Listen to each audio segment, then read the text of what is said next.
आपके सामने है उसे पूरी हिम्मत और लगन से करें तो सफलता आपके पास जरूर आएगी।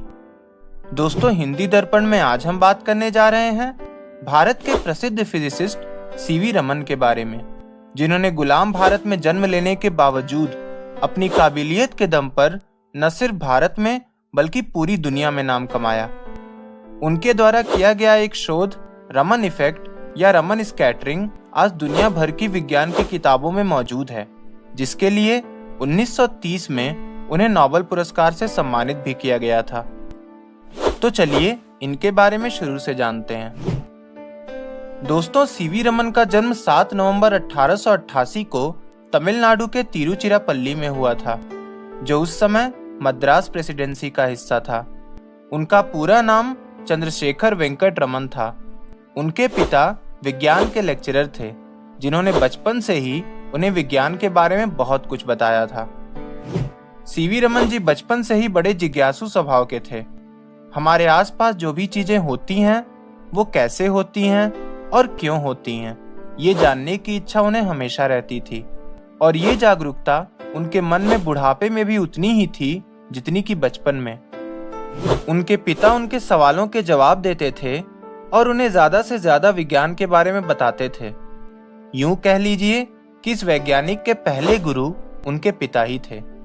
जब वो कॉलेज में गए तो उन्होंने कई तरह के शोध किए और रिसर्च पेपर लिखे, मगर वहां मौजूद अंग्रेज प्रोफेसर्स ने उन्हें आगे नहीं बढ़ने दिया। उन्हें इस बात का एहसास होने लगा था कि भारत के गुलाम होने की वजह से यहाँ पर किसी सामान्य इंडियन के द्वारा कोई रिसर्च करना या लोगों तक अपने शोध को पहुंचा पाना बहुत कठिन है। इसलिए वो सरकारी नौकरी में आने की कोशिश करने लगे। फाइनेंशियल सिविल सर्विसेज के एग्जाम में उन्होंने टॉप कर लिया और सबसे कम उम्र के असिस्टेंट अकाउंटेंट जनरल बने। उसके बाद उन्होंने लोक सुंदरी अम्मल से 1907 में शादी कर ली। उनके 2 लड़के थे, चंद्रशेखर और राधा कृष्णन। नौकरी के साथ साथ वो रिसर्च करना भी शुरू कर दिए। धीरे धीरे उनकी प्रसिद्धि बढ़ती गई और कलकत्ता यूनिवर्सिटी के वाइस चांसलर ने उन्हें यूनिवर्सिटी में फिजिक्स प्रोफेसर की नौकरी का ऑफर दिया। अपनी वर्तमान नौकरी के मुकाबले कम तनख्वाह होने के बावजूद उन्होंने बड़ी खुशी से इस ऑफर को स्वीकार भी कर लिया। एक बार उन्होंने सोचा कि समुद्र का रंग नीला क्यों होता है। इस पर उन्होंने शोध करना शुरू कर दिया और कई सालों तक चले शोधों का रिजल्ट रमन इफेक्ट दुनिया के सामने आया, जिसके लिए उन्हें नोबेल प्राइज मिला। 1933 में वो Indian institute of science Bangalore के डायरेक्टर बना दिए गए। इस पद को पाने वाले वो पहले भारतीय थे, वरना इसके पहले वहां सिर्फ ब्रिटिश डायरेक्टर होते थे। उन्होंने वहां पर पहली बार फिजिक्स का डिपार्टमेंट बनाया। वो चाहते थे कि इंडिया में शोध का एक अच्छा माहौल बनाया जा सके, मगर इसके कारण कई तरह के विद्रोह होने लगे, जिसकी वजह से बाद में उन्होंने डायरेक्टर के पद से इस्तीफा दे दिया और फिजिक्स के हेड ऑफ डिपार्टमेंट के रूप में काम करते रहे। अपने रिटायर होने के 2 साल पहले 1948 में उन्होंने स्वतंत्र होकर रिसर्च करने के लिए रमन रिसर्च इंस्टीट्यूट की स्थापना की।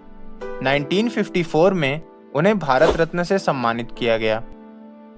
अपनी लेबोरेटरी में काम करते समय एक दिन वो बेहोश हो गए। उनके दिल में कुछ परेशानी आ गई थी।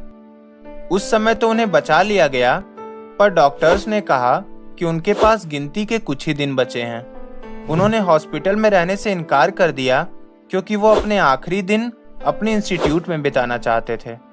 अपने काम को लेकर वो कितने समर्पित थे, इसका अंदाजा आप इसी बात से लगा सकते हैं कि अपनी मृत्यु के एक दिन पहले बिस्तर पर पड़े हुए ही इंस्टीट्यूट के काम के बारे में जानकारी लेने के लिए उन्होंने अपने इंस्टीट्यूट के मैनेजमेंट से मीटिंग ली।